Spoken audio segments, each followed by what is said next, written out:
Why computer fans so loud and how to reduce the noise.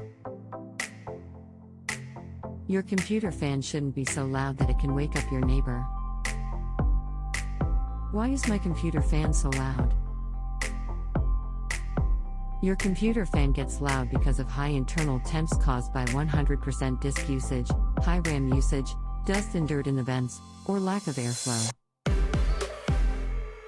How to make your computer quieter. Here are quick tips to keep your computer quiet. Close background apps and processes. Check for enclose demanding applications.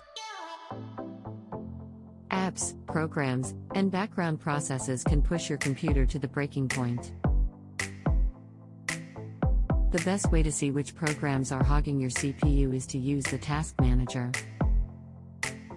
It's normal for a computer to make noise when processing, but if the CPU fan is loud and your Task Manager shows high levels of activity, you should shut down some. Get optimization software to keep your machine working smoothly after learning how to reduce computer or laptop noise.